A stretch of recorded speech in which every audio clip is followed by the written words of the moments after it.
Our last speaker of the afternoon is going to be Jack Pelton. I'd like to welcome him up. Needs no introduction, the president of Cessna Aircraft. Thanks, David. Thank you. Appreciate it. Good afternoon. There's been so many wonderful messages, and being last, of course, was reminded of an event last night. Does anybody remember who flew across the Atlantic after Lindbergh? And I kind of feel like I'm in a similar position. Great messages as to what's going on, and this event is really important around aviation saves. What I was asked to come talk about and hope provide just a brief perspective in a brief amount of time is about the faces that go with those jobs.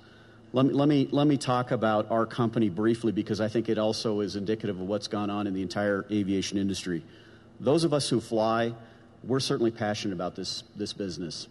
Those of us who work in this industry are equally or more passionate. If you look at Cessna Aircraft Company, that's a company that has generations of people who have worked there, generations of families that are dependent on sometimes not only one paycheck but two paychecks, and they're dependent on a future that their children, when they graduate from college, might have the same opportunity to come to Cessna and have the lives that their parents and that their grandparents and that their great-grandparents have had. In 2008, Cessna Aircraft Company employed 16,000 employees. With the economic decline, and probably equally important with the rhetoric that came out of Washington, D.C., today we employ 8,000 people. And I think that's directly attributed to a lot of things that have occurred that we in this industry have the mandate and the right and the action out of this meeting to make sure that we're ensuring that we do save aviation. If you look at the impact that we have had on this industry going back in time, and you also look at what we're going through as a nation in our history, there's a lot of analogies. In 1927, there was a farmer from Oklahoma named Clyde Cessna who decided he wasn't an industrialist, he was an innovator, he was an entrepreneur. And without the government's help, he founded a great company in Wichita, Kansas, that to this day has produced over 198,000 airplanes. And it helped foster an industry in that part of the world that has delivered over 43% of all of the general aviation aircraft that are flying in the world today. So you can see that without government's help and with the help of entrepreneurs, people who understand and can provide jobs for folks, we can dig our way out of this economy and provide the necessary support for this industry to continue to grow. If you look at the statistics, Ed mentioned it, 1.2 million jobs are dependent on this industry.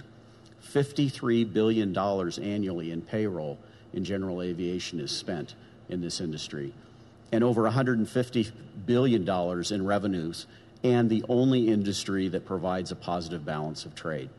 So as we come together in events like this, and as you get the word out, I have something that's very important for all of you to consider, and especially when dealing with the elected officials, both locally, within the state, and at the federal level.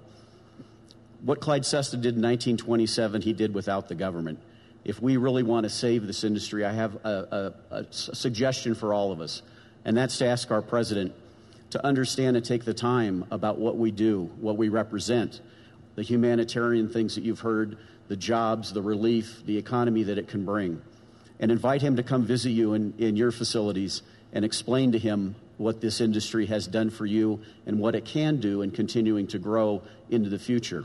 And I believe that the message is that we don't need stimulus money. We just need the benefit of the government to support with a proper foundation from his office, along with the proper legislation in the way of accelerated depreciation, R&D tax credits that allow us to grow our businesses, and other items that can facilitate us bringing this nation back to where it was less than 2 years ago. It can be done, and it can be done not on the back of governments, but on the shoulders of all the giants who have built this industry and allowed all of us to prosper from it. So with that, I encourage everyone through this event and through Aviation Saves to take up the cause to make sure that our message is getting out and that the education is occurring at the grassroots level so that we can, in fact, have an even greater future than we've had in the past. Thank you for inviting me out today.